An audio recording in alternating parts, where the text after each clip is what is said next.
সফল কারা? কদ আফলাহাল মুমিনুন আল্লাযীনা হুম ফি সালাতিহিম খাশিউন। কদ আফলাহাল মুমিনুন, আল্লাহ বলছেন ঈমানদাররাই সফল। জোরে বলুন, সফল কারা? ঈমানদাররা। ঈমান আনলেই তবে সফল হবে। আর ঈমান না থাকলে আখেরাতে তার কোনো 4 পয়সা দাম নাই। কারণ মানুষ যখন জাহান্নামে যাবে, জাহান্নামে যাওয়ার পরে মানুষ তৃষ্ণার্ত এবং ক্ষুধার্ত যখন হবে, ঈমানদারদের কাছে একটু জান্নাতের খাবার চাইবে। ওয়ানাদা আসহাবুন নারি আসহাবাল জান্নাতি আন আফিদু আলাইনা মিনাল মা আও মিম্মা রাযাকাকুমুল্লাহ ক্বালু ইন্নাল্লাহা হাররামাহুমা আলাল কাফিরিন। 8 পারা 15 পৃষ্ঠা, একদম 12-13 নম্বর লাইনের 50 নম্বর আয়াত, সূরার নাম আরাফ। জাহান্নামী ব্যক্তিরা ঈমান না আনার কারণে, সারা জীবন আল্লাহর হুকুমের সঙ্গে বিরোধিতা করার কারণে ভুল করে যখন জাহান্নামে চলে গেছে, জাহান্নামে গিয়ে দেখছে জান্নাতীরা, ঈমানদারেরা আল্লাহর জান্নাতে উত্তম খাবার খাচ্ছে। জোরে বলুন সুবহানাল্লাহ। এরা বলবে একটু চাই চেয়ে দেখি দুনিয়ায় হাত পাতার অভ্যাস আছে না নাই? কি গো, দুনিয়ায় যেমন চেয়েছে ঠিক জাহান্নামী ব্যক্তিরা জান্নাতি ব্যক্তিদের কাছে বলবে ওয়ানাদা আসহাবুন নারি আসহাবাল জান্নাতি আন আফিদু আলাইনা মিনাল মা। জাহান্নামীরা বলবে ও জান্নাতি ভাইরা, আল্লাহ তোমাদের যে খাবার দিয়েছে, আল্লাহ তোমাদের যে পানি দিয়েছে, ওই খাবার আর পানি একটু আমাদের দাও, আমরা তৃষ্ণার্ত, আমরা ক্ষুধার্ত, একটু পানি আর একটু খাবার দাও, আমরা খেয়ে বাঁচি। তখন জান্নাতি ব্যক্তিরা মুখের উপর বলে দেবে ক্বালু ইন্নাল্লাহা হাররামাহুমা আলাল কাফিরিন। এই জান্নাতের পানি, জান্নাতের নাজ নেয়ামত কাফেরদের জন্য এগুলো হারাম। তাই দুনিয়াতে কত খাবে খাও, কত খাবে খাও। দুনিয়াটা কিন্তু ভোগের জায়গা নয়, এটা ত্যাগের জায়গা। কিসের জায়গা? ত্যাগ। ত্যাগ শুধু দিয়ে যাও। আল্লাহর নবী কিচ্ছু নেয়নি, আল্লাহর কসম করে বলছি, কিছুই নেননি। সকালবেলা নবীর কাছে সিরিয়া থেকে কিংবা মদিনা থেকে, বাইরে থেকে 50টা উট এসেছে। আর উটের পিঠে গম, চাল, খাবার, সবজি, একদম উটের খাসির মাংস, যত রকমের খাবার ভরে এসেছে, গিফট, হাদিয়া। আমরা হলে কি করতাম? ভালো মালগুলো আগে নামিয়ে নিতাম। আল্লাহর নবী বসেছেন সকালবেলা ফজরের পরে, এতিম, দুস্থ, দরিদ্র যারা খেতে পারে না, বিধবা, দিতে দিতে দিতে দিতে দিতে জোহরের ওয়াক্ত হয়ে গেছে, বেলাল আজান দিচ্ছে, ছুটে গিয়ে নামাজ পড়ে এসে আবার বিতরণ করছে, করতে করতে আসর হয়ে গেছে। এক দিনের জন্য, একটা মিনিটের জন্য সময় পায় নাই। তারপরে ওই মাল থেকে কোনো অংশ নবী নিজের বাড়িতে জমা করেনি। বলুন সুবহানাল্লাহ। আল্লাহর নবীর কি জমা ছিলেন জানেন? একদিন আগামীতে কি খাবে। আজকের কি বার বাবা? যে দিনটা গেল বুধবার। আমরা তো আগামী বুধবার দূরের কথা, 1 বছর, 2 বছর, 3 বছরের জন্য চাল, আমাদের বাজার, টাকা যা লাগবে সব জমিয়ে রেখেছি না রাখি নাই? মেয়ে ছোট, মেয়ের নামে ব্যাংকে বই করে রেখেছি। বল কেন? বললে আমি যদি কোনোদিন মারা যাই, আমার মেয়ের ভবিষ্যৎটা কি হবে? আবার যারা LIC অফিসার, বন্ধনের অফিসার, লোনের অফিসার, ওরা সুরসুর করে আমাদের পাড়ায় আসছে, এসে মায়েদেরকে বোঝাচ্ছে, ভাবি, ও ভাবি। বললে কি? বললে এই শোনো, তোমার নাম কি? বলছে আমার নাম আয়েশা। কি নাম? আয়েশা। স্বামী কি করে? বললে স্বামী কি করবে, গরিব মানুষ, আমাদের সে ওই লোক আসছে দেখো কোনো রকমে খেটে, ওদিকে দেখছো দাও, কোনো রকমে খেটে খুটে খায়। তো বললে কি করে, কি করবে, ওই 1 বিঘে জমি আছে তোমার, মানে দেখে গিয়েছিল আমার শ্বশুর, ওই চাষ টাস করে 6 মাস চলে আর 6 মাস বসে খায়, 6 মাস চলে আর 6 মাস বসে খায়। তো বলছে একটা কথা বলবো, বললে কি, বললে ভাবি সত্যি হ্যাঁ তোমার সঙ্গে কথা বলে খুব ভালো লাগলো, তোমার দেখতে খুব নাইস। কি বললো, নাইস। আর মেয়েদের যদি একবার কেউ রূপের প্রশংসা করে, ব্যাস লে হালুয়া, পুরো গলে যাবে। কি বুঝলেন? আর এই যারা লম্পট LIC বন্ধন অফিসাররা আসে, ওরা পাড়ায় যখন একটা বন্ধন অফিস খুলবে, সুদের ব্যবসাটা খুলবে, ওরা দেখে দেখে দেখে দেখে মিনিমাম একটু সুন্দরী নাইস টাইপের ভাবিকে পাম দিয়ে বলবে, ভাবি তোমাকে ম্যাডাম বানাবো, তুমি খালি এই বইটা চালু করবে, তোমার ঘরে ডাইনিং এ বেশ অনেক জায়গা আছে, তুমি 10টা মেয়ে ঠিক করো, আমি 30-40 হাজার টাকা দেবো প্রত্যেকের লোন, তুমি একটু দায়িত্ব নিয়ে আস্তে আস্তে করে একটু কালেকশন করে দেবে, আর ওই লোনের মাস্টারদের তোমাকে হেড করে দিলাম, মানে তুমি সুদের মাস্টার। কিসের মাস্টার? সুদের মাস্টার। এইবার যখন অফিসার আসবে, মেয়েরা বসে আছে, আর ওদিক থেকে আসছে যিনি, ওর নাম কি? স্যার। ওর নাম কি? জোরে বলুন। স্যার। ওটা হচ্ছে ষাঁড়।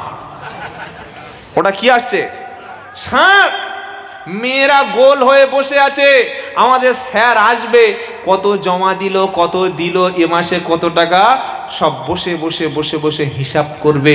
স্বামী ডাকলে এরা যায় না, স্বামী কাজ বললে শোনে না, পানি খেতে, চোখে কি পানি দেবো না, ঢেলে খাও, যদি একটা জামা কেচে দাও, দেখো না আমি বাচ্চা নিয়ে কি করছি, আমি সিরিয়াল দেখছি, হাতে সময় দেখতে পাচ্ছ না, জামা কেচে নাও। আর ষাঁড় যদি ডাকে, তার 1 ঘন্টা আগে ছুটে চলে যাবে। কি বুঝলেন? এই যে নতুন করে সমাজে তৈরি হয়েছে ইমান নষ্টের ফিতনা, আপনাদের হাওড়ায় সব পীরে কামেল, তো আমাদের 24 পরগনায় সব বেশি বদমাশ এখানে পীরে কামেল, আল্লামা ওলি, গৌস, কুতুব, সিদ্দিক। কি বুঝলেন? 8টা-10টা মহিলাকে গ্রুপ সিস্টেম করে ইমান ধ্বংস করার জন্য, ইমান থেকে বেঈমান করে জাহান্নামে বানানোর জন্য নতুন যে সিস্টেমটা চালু হয়েছে, ওই সিস্টেমের নাম হচ্ছে বন্ধন, ওটার নাম মহিলা সমিতি, ওটার নাম হচ্ছে গ্রুপ লোন। এই কাজটা আপনাদের হাওড়া জেলায় এখন বছর 5 পরে হয়তো আসতে পারে। আল্লাহুম্মা আমিন। চলে এসছে? তাহলে আর বক্তব্য করে কি হবে? কি গো বাবাজিরা, আল্লাহওয়ালা ভাইয়েরা, জ্ঞানী জনেরা, সুদী মানুষেরা, সুদ যে কত মারাত্মক, সুদের পাপ যে কত মারাত্মক, কোন ইমানদার, কোন মুসলমান একটা টাকার সুদ খেতে পারে না। আল্লাহ আপনাকে শরীরে ক্ষমতা দিয়েছেন, কাজ করে খাবেন। ইসলাম সেই ধর্ম, নামাজ পড়ে মসজিদে বসে থেকে তুমি আল্লাহ আসমান থেকে যে তোমার রুজি পাঠাবে, এরকম সিস্টেম ইসলামে নাই। কেন সুদ খাবে, কেন হারাম খাবে? ছেলের বিয়ে দিচ্ছে, এত মাল সামান দিয়েছে, ঘরে আর জায়গা নাই। কি আছে না নাই? এখন আর নিজে বলে না, ওই যে 3000-4000 টাকা দিয়ে ঘটক পাওয়া যায়, যায় কি যায় না? হ্যাঁ, 5 লাখ ক্যাশ দিতে হবে, ছেলের বাইক দিতে হবে, ছেলের সোনার আংটি দিতে হবে, সোনার গলায় চেন দিতে হবে, মেয়ের হাতে গলার সব দিতে হবে। আমার ছেলে বিনা পয়সায় বিয়ে করবে না, এটাও সম্পূর্ণ সুস্পষ্ট হারাম। এটা মেয়ের বাপের উপর জুলুম। শীতকালে ঠক ঠক করে কাঁপছে -10 ডিগ্রি, আর গলার বোতাম খুলে দেখে এরকম মোটা সোনার চেন ঝুলিয়ে রেখেছে, হাতে সোনার আংটি। অথচ আল্লাহর নবী সাল্লাল্লাহু আলাইহি ওয়াসাল্লাম বলেছেন, পুরুষের জন্য স্বর্ণের কোনো অলংকার পরিধান করা হারাম। পুরুষের সোনার চেন, সোনার আংটি, সোনার নেকলেস, সোনার কোনো দ্রব্য ব্যবহার করা পুরুষের জন্য হারাম। এখন বলছে গাল হা করে হারাম, আর শ্বশুর যখন দেবে তখন হারাম, তখন বলবে মাল পরিয়ে দাও। কি বলবে না? বলবে না? তখন আঙ্গুলটা ঠেলে দেবে, ভিতরে ঢুকিয়ে দাও। বাবাজিরা, আল্লাহওয়ালা ভাইয়েরা, আমি আপনাদের বলবো, আল্লাহ আমাদের বড় ভালোবেসে মানুষ বানিয়েছেন আর ইমানদার বানিয়েছেন। ইমানদার কখনো সুদ খেতে পারে না। সুদ খায় কারা? বেঈমান, কাফের, মুশরিক, জাহান্নামী যারা। আল্লাহ কি বলছে?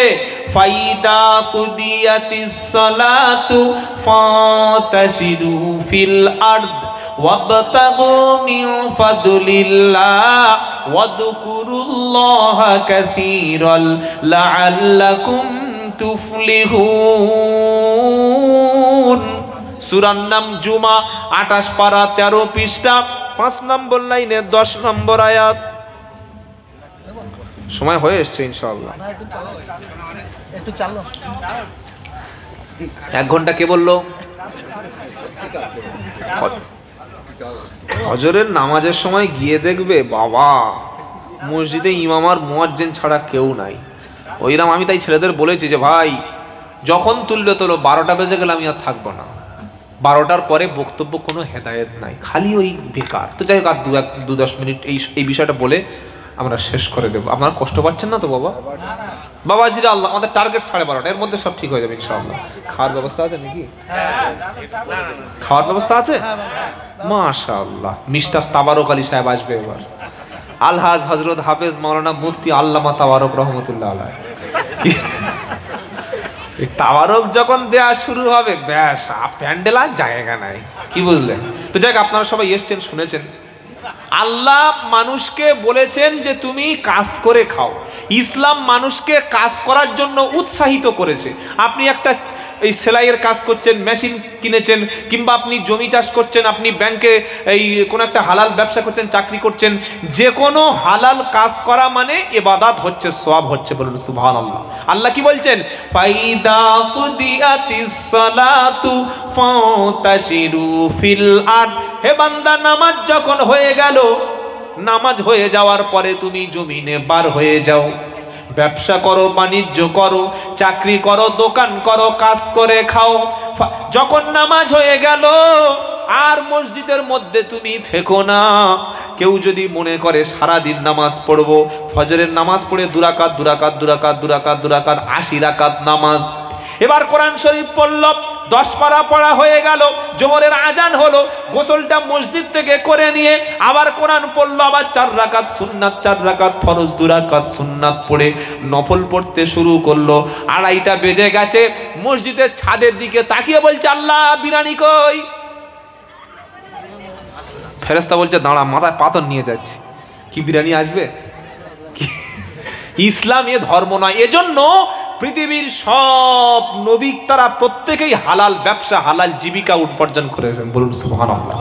একটা নবী বলতে পারবেন না যে নবী বাড়িতে বসেছিলেন আর উম্মত কেউ ছাগল, কেউ গরু, কেউ দুম্বা, কেউ চাল, কেউ ডাল, কেউ রুটি নিয়ে নবী দিয়েছে আর বসে বসে খেয়েছে। নাম বলুন না।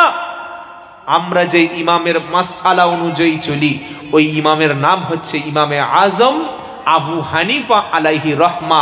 স্বয়ং তিনি নিজে একজন কাপড়ের বিজনেসম্যান ছিলেন, কাপড়ের ব্যবসা করতেন। বলুন আলহামদুলিল্লাহ, বলুন সুবহানাল্লাহ। তাহলে আমাদের ব্যবসা করতে ক্ষতি কোথায়? আমরা যদি হালাল ব্যবসা করি, আল্লাহ বরকত রেখেছে। কি গো? ব্যবসা।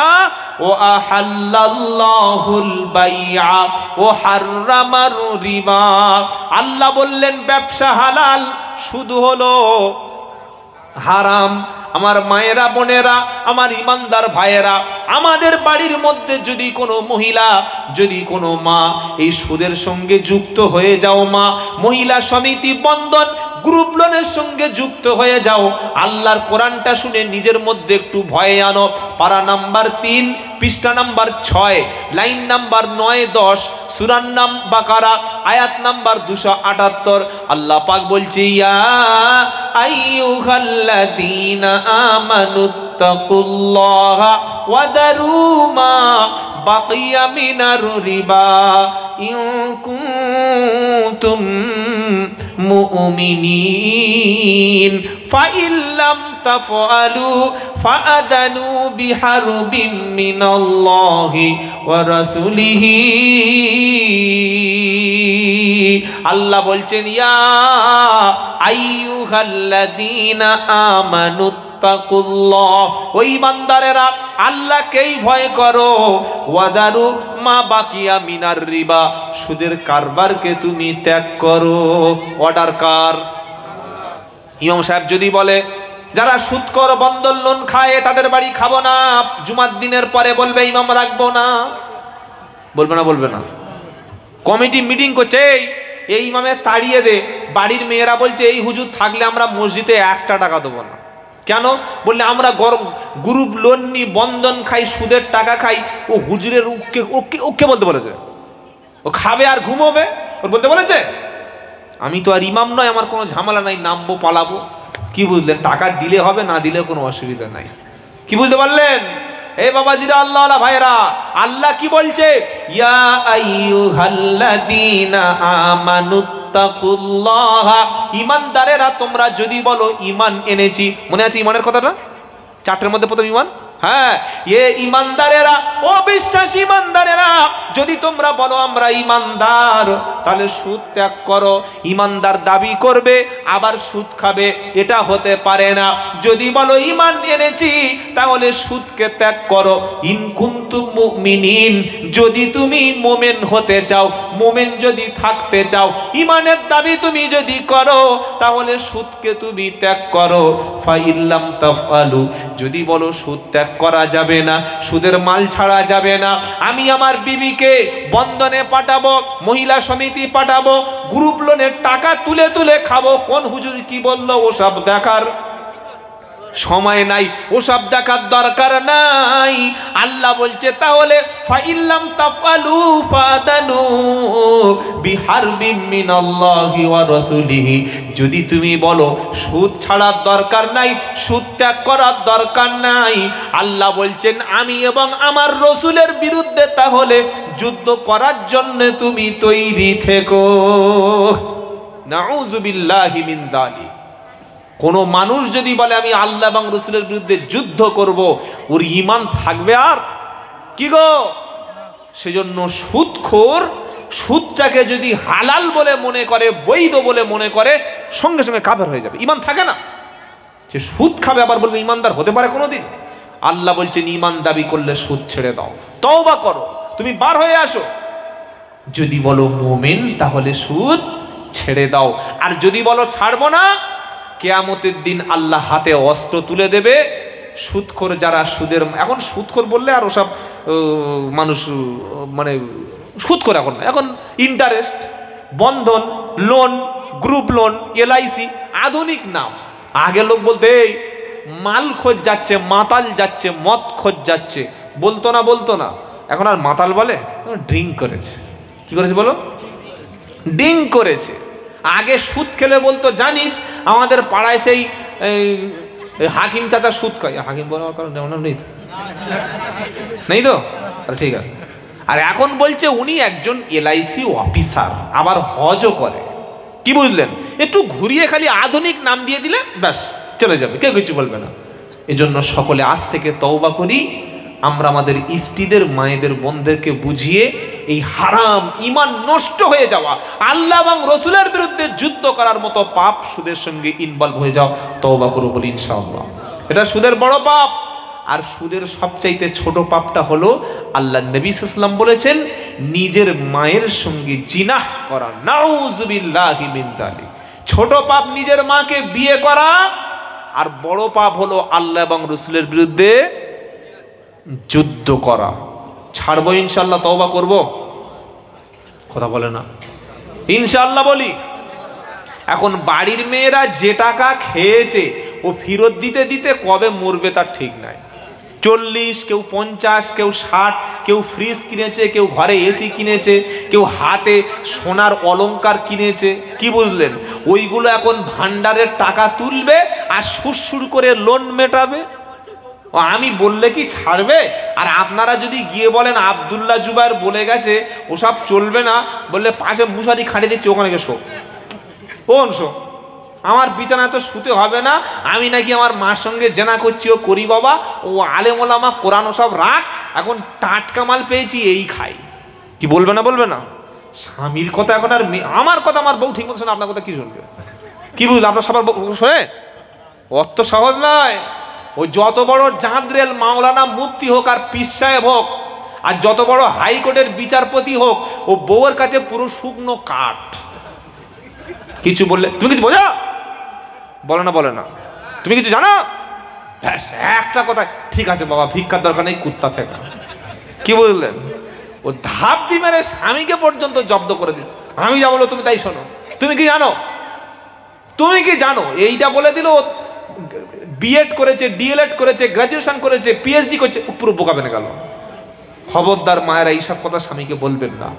আমরা যারা সুদের সঙ্গে যুক্ত হয়ে গেছি, যে লোনটা নিয়েছেন আপনি যত দ্রুত সম্ভব তওবা ইস্তিগফার করে ফেরত দিয়ে দেবেন, আর আল্লাহর কাছে তওবা করবেন, আল্লাহ যেটা করেছিলাম এটা ভুল ছিল। কারণ একদিন আমাকে কবরে যাওয়ার যেতেই হবে, এবং কবরটা কাউকে ছেড়ে, একদিন মাটির ভিতরে হবে ঘর, রে মন আমার কেন বাঁধো দালান ঘর। একদিন মাটির ভিতরে হবে ঘর, রে মন আমার কেন বাঁধো দালান ঘর। প্রাণ পাখি যাবে উড়ে পিঞ্জার ছেড়ে, ধরা ধমে সবই রবে তুমি যাবে চলে। বন্ধু বান্ধব যত মাতা পিতা তারা সুত, সকলে হবে তোমারই পর। একদিন মাটির ভিতরে হবে ঘর। হবে কি হবে না? তোমার সংসার, কত মহিলা দেখলাম স্বামী মারা যাওয়ার আগে মায়েরা মারা গেছে, যে সংসারের জন্য এত কষ্ট করেছিলেন, একটি টাকা নিয়ে যাওয়ার কোনো সুযোগ নাই। কেন আপনি খামোকা সুদের সঙ্গে যুক্ত হয়ে, বন্ধন হারাম সুদ ঘুষের সঙ্গে যুক্ত হয়ে, হারাম মাল কামিয়ে, লোকের ফাঁকি দিয়ে, লোকের 2 নম্বরই করে আপনি খেতে তো বেশি পারবেন না, ছোট্ট একটা পেট, আর যার আল্লাহ রুজি যা রেখেছে তার বেশি তো আপনার হবে না, কেন ইমানটা নষ্ট করছেন? সকলে বলুন সুদ ছেড়ে দেবো, বলুন ইনশাআল্লাহ। ইনশাআল্লাহ বলি ইনশাআল্লাহ। যদি না ছাড়েন, কিয়ামতের দিন আপনার জন্য জাহান্নাম অপেক্ষা করছে। কারণ এই যে দেহটা, এই যে সুন্দর শরীরটা, এটা মাটিতে মিশে যাবে, আমার কোনো অস্তিত্ব থাকবে না। আপনি যে শরীরকে খুশি সুখী রাখার জন্য, শরীরকে একটু ডেভেলপ করার জন্য এত চিন্তা ভাবনা, এত আরাম, এত আয়েশ করছেন, মরণের 40 দিন পরে কবরটা যে কি হাল হবে, চর্বিগুলো একদিকে, হাড়গুলো একদিকে, মাথার মুন্ডুটা একদিকে, টুকরো টুকরো টুকরো হয়ে আলাদা হয়ে যাবে কি যাবে না? কি গো, দেহ তোমার চরমোচর গলে পৌঁছে যাবে, শিরা উপশিরা গুলি ছিন্ন ভিন্ন হবে। দেহ তোমার চরমোচর গলে পৌঁছে যাবে, শিরা উপশিরা গুলি ছিন্ন ভিন্ন হবে। মুন্ডু মেরুদণ্ড সবই হবে খণ্ড খণ্ড, মুন্ডু মেরুদণ্ড সবই হবে খণ্ড খণ্ড। মাটির উপরে পড়ে রবে সব। থাকবে না? থাকবে না। তাই কবি সুন্দর করে বলছে, তোমরা ফিরে এসো, তোমাদের আসল ঘর হচ্ছে মাটি। সুদ খাবো না, সকলে তওবা করি বলি ইনশাআল্লাহ। আমার মায়েদেরকে একটু বোঝাবেন, মায়েদের মনটা অত্যন্ত নরম। ইনশাআল্লাহ জান্নাতের আশা, জাহান্নামের ভয় দেখালে। আর এই সমস্যাটা সৃষ্টি হয় স্বামী অকর্মণ্য থাকলে। খাস করবে না, খালি তাস খেলবে আর রাত্রে এসে বউ পিটবে, এরকম মাল আছে না নাই? কি গো, সারাদিন তাস খেলছে, খেলে খেলে বিকাল 3টে বেজে গেছে, বাড়ি এসে বলছে এই কি রান্না করেছি রে? বললে ডাল আর আলু। যেই বলেছে আলু, এবার পিঠে মার, পিঠ ফাটিয়ে দিয়েছে, মারতে মারতে চুলের এই খাবো। এটা মুসলমান না। মুসলমানের প্রথম কাজ হলো, যখন কোনো ব্যক্তি বিয়ে করবে, বিয়ে করার পরে, আমার আগে হযরত বলে গেছেন, বিয়ে করার পরে আপনার স্ত্রীর যাবতীয় ভরণ পোষণ, এই দায়িত্বটা স্বামীর উপরে। এটা যেন মনে থাকে। 5 ওয়াক্ত নামাজ পড়াবেন, অসুস্থ হলে আপনি চিকিৎসা করাবেন। প্রচুর স্বামী আছে অসুস্থ হলে বউকে এই যা বাবার বাড়ি চলে যা। কেন, ওটা কি গ্যারেজের মাল? যে গ্যারেজ থেকে এসছে সেই গ্যারেজে সার্ভিস করে আসবে? সারা জীবন তোমাকে ফ্রিতে রান্না করে খাওয়ালো, জামা কাপড় কেচে দিল, জামা কাপড় পরিষ্কার করে দিল, তোমার বাচ্চাকে মানুষ করে দিল, তোমার ঘর পরিষ্কার করে দিল, আর অসুস্থ হয়েছে বাপের বাড়ি তুলে দিয়ে এসছে। গ্যারেজ থেকে এসছে নাকি ওটা ফ্লিপকার্টের মাল, অনলাইনের মাল? কি গো, স্ত্রী অসুস্থ হলে পাশে বসে আপনি সমব্যথী জানিয়ে চিকিৎসা করাবেন, বলুন ইনশাআল্লাহ। আপনার সংসারে আপনার স্ত্রী বাজার করছে, আপনার তো লজ্জা হওয়া দরকার। মুসলমানের বউ বাজারে যাবে কেন? মুসলমানের মেয়ে বাজারে মার্কেটিং করবে কেন? আপনি বলুন যে আমি হিচড়ে, আমার কিচ্ছু নাই, তাই বউকে পাঠিয়ে দিয়েছি। আর যদি বলেন মুসলমান, আপনি বাজার করে খাওয়াবেন। কি বলছি বুঝতে পারছেন না? নিজে বাজার না গিয়ে দোকান করে 4 দোকানে নিজের বউকে বসিয়ে রেখেছে। কেন? তুমি কি পঙ্গু? তুমি কি হ্যান্ডিক্যাপ? বলছে না হুজুর, এখন মেয়েদের হাতে বেশি কাস্টমার। ছি ছি ছি ছি ছি। নারী হচ্ছে ঘরের অলংকার, নারী হচ্ছে স্বামীর জিন্নাত, নারী হচ্ছে স্বামীর কাছে পোশাক। হুন্না লিবাসুল্লাকুম ওয়া আনতুম লিবাসুল্লাহুন্না। ঘরের জিনিস বাইরে গেলে কি বিপদ। সাইকেলের মধ্যে কি থাকে বাবা? টিউব। ওই টিউবটা যদি কেউ বাইরে দিয়ে আর টায়ারটা ভিতরে রেখে যদি গাড়ি চালায়, উমাল থাকবে? কি গো, সবচাইতে গোপন জিনিস হচ্ছে আপনার স্ত্রী। সেই গোপন জিনিসকে যখন সবার সামনে তুলে ধরেছেন, ফিতনা রক্ষা করতে পারবেন না। সেজন্য সকলে নিয়ত করি, আমরা পুরুষ 5 ওয়াক্ত নামাজ স্ত্রীকে পড়াবো, আমি ফরজ পর্দাটা করাবো, আমি উপার্জন করে আমার স্ত্রীকে খাওয়াবো। এটা স্বামীর জিম্মেদার। এ দায়িত্ব কার? স্বামীর। ইনশাআল্লাহ, ইনশাআল্লাহ বলি। সুদের সঙ্গে হারামের সঙ্গে আমরা সম্পর্ক ত্যাগ করব। অনেক কিছু কথা বললাম, সকলে আজকে তওবা করি, আর জীবনে কখনো নামাজ কাজা করব না, বলুন ইনশাআল্লাহ। বলি ইনশাআল্লাহ। না, আর একটু বলে লাভ নাই, 12:30 বেজে গেছে। এই বলতে বলতে আমার জীবনটা পঙ্গু করে দেবে। একটা আয়াত বলবো শেষবারের মতো, ব্যাস শেষ। গজল বলে, গজল বলে, গজল জন্য শিল্পী আছে, আবার ধেড়ে ধেড়ে কিছু মেয়ে শিল্পী আছে। আপনাদের হাওড়ায় আসে গজল নাইট হয় না?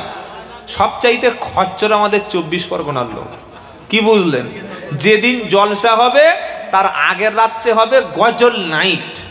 কি হবে? 4টে বড় বড় ছেলে আর ওর সঙ্গে 2টো গাই গরু, 4টে এঁড়ে আর 2টো গাই। কি বুঝলেন? স্টেজে তুলে দেবে 18 বছর, 20 বছর, 17 বছর, 22 বছরের মেয়ে, নামের শেষে পারভিন, বোরকা পরেছে, হিজাব পরেছে, খালি চোখটুকু খোলা, হাতে কালো গ্লাভস পরা আর টাইট বোরকা পরে, সামনে ক্যামেরাম্যান ভর্তি, ছেলেরা মেয়েরা বসে বসে ভর্তি, আর গজল বলছে একদম পুরো। কি বুঝলেন? এমন দারুণ গলা ফাটিয়ে দিচ্ছে। অথচ একটা নারী যেদিন সাবালিগা হয়ে যায়, অ্যাডাল্ট হয়ে যায়, তার শরীরটা যেমন ঢাকা ফরজ, তার কণ্ঠটাও গোপন করা জানেন না? আমরা জোরে জোরে কোরআন পড়তে পারি, মাগরিব ঈশা ফজরে। আমাদের মায়েরা জোরে নামাজে কোরআন পড়তে পারে না। আমরা আজান দিতে পারি, আমাদের মহিলাদের কণ্ঠটাও পর্দা।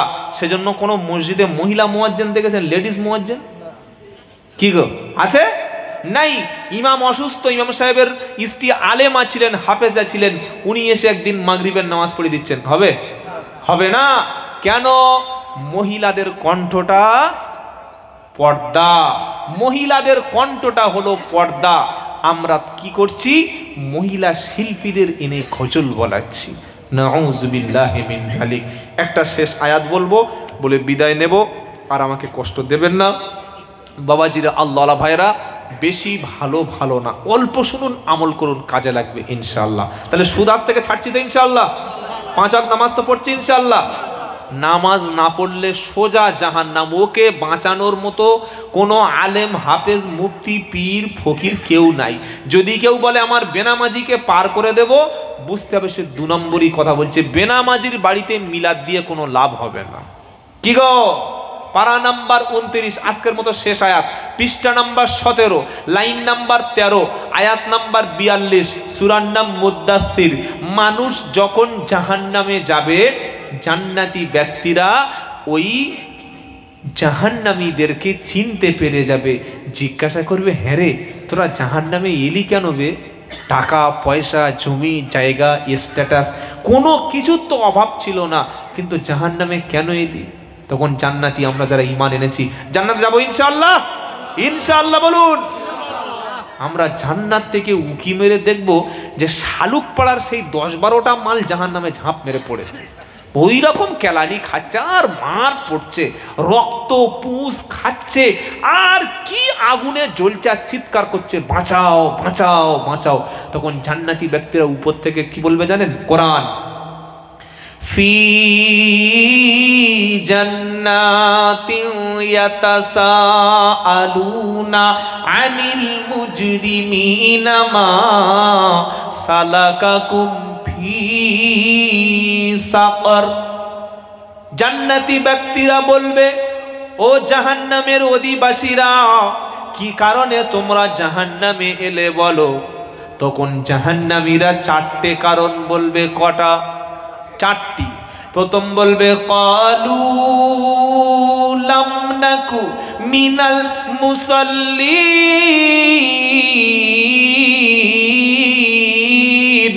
প্রথম তারা বলবে, ভাই আমরা নামাজ পড়তাম না, নামাজি ছিলাম না। আহা হা, সবচাইতে বড় ভুল ছিল নামাজ পড়তাম না। কোথায় এলাম? নামাজ না পড়ার কারণে কোথায় এলাম? জাহান্নাম। আর দ্বিতীয়, ওয়ালাম নাকুনু তুইমুল মিসকিন, মিসকিনদেরকে খাদ্য খেতে দিতাম না। প্রচুর মানুষ তাহাজ্জুদ পড়ে, নফল পড়ে, কিন্তু প্রতিবেশী অসুস্থ খবর নেয় না। বহুত মা আছে হিজাব ছাড়া চলে না আর শবে বরাতের নামাজ কাজা করে না, কিন্তু জায়ের সঙ্গে নিজের শাশুড়ির সঙ্গে সতীনের মতো আচরণ করে। আছে না নাই? হিংসা, হিংসা, একদম এত হিংসা কথা বলে না, উচিত না। আপনার প্রতিবেশীর সঙ্গে ভালো আচরণ করুন। আপনার বাড়ির পাশে ক্ষুধার্ত, খাওয়া হয় না, 5 কেজি চাল পাঠিয়ে দিন। একটু ভালো গোশ রান্না হয়েছে, বাটি করে নিয়ে বাচ্চাকে বলুন, যা তোর ওই কচি মাছ দিয়ে আয়, তোর ছোট মাছ দিয়ে আয়, বড় মাছ দিয়ে আয়। কি বলা উচিত না? উচিত না? আগে মানুষ তরকারি দিয়ে খেত, এখন রান্না করছে রাত 10টার সময় কারোর দেবে না বলে। কি সর্বনাশ! এটা উচিত না। প্রতিবেশীকে তরকারি দিয়ে খাও, রহমত নাজিল হবে, বলুন সুবহানাল্লাহ। এতিমদেরকে দাও, বিধবা মিসকিনদেরকে দাও। 3 নম্বর হলো, জাহান্নামীরা বলবে, ওয়া কুন্না নাখুদু মাআল খাইদিন, আমরা সব সময় সমালোচনা করতাম দ্বীনের দায়ীদেরকে, ঈমানদারদেরকে। এই যে সমালোচনা, গীবত, পরনিন্দা, পরচর্চা জাহান্নামে যাওয়ার কারণ হবে। এটা করা যাবে না। আমরা কারোর সমালোচনা, কারোর গীবত করব না, বলুন ইনশাআল্লাহ। যেখানে গীবত সেই মজলিস থেকে ফারেক হয়ে যাবেন, দরকার নেই ভাই, কারোর সমালোচনা করব না। আমি তো নিজেই জানি না আমি জান্নাতি কি জাহান্নামী। কি বুঝতে পারছেন না? পারছেন না? আমি জান্নাতি কি জাহান্নামী যাচ্ছেন, কসম করছেন, করেই কি বলছেন? লাকাদ খালাকনাল ইনসানা ফি আহসানি তাকবীন, অবশ্যই আমি আল্লাহ মানুষকে সবচাইতে সুন্দর, উৎকৃষ্ট করে বানিয়েছি। সবচাইতে সুন্দরকে, সবচাইতে সুন্দরকে? তোমার সৃষ্টি যদি হয় এত সুন্দর, না জানি তুমি খোদা কতই না সুন্দর। তোমার সৃষ্টি যদি হয় এত সুন্দর, না জানি তুমি খোদা কতই না সুন্দর। কত সুন্দর যে মানুষ! সুবহানাল্লাহ, আল্লাহু আকবার। পৃথিবীর সবচেয়ে সেরা হচ্ছে মানুষ। মানুষের চাইতে সেরা আর কেউ আছে নাকি? না। মানুষ সেরা কেন? জ্ঞান, বিবেক, বুদ্ধির জন্য, অন্য কোনো কারণে না। বাঘের শরীরে যে ক্ষমতা আছে মানুষের চাইতে বেশি না কম? বেশি নয়? বাঘ যদি একটা ঢোকে, আমরা সকলে বললাম আমরা ঈমান এনেছি আল্লাহর উপরে, দেখবো বাঘ চলে আয় ঈমানদারদের কাছে, তো বসে থাকবে নাকি?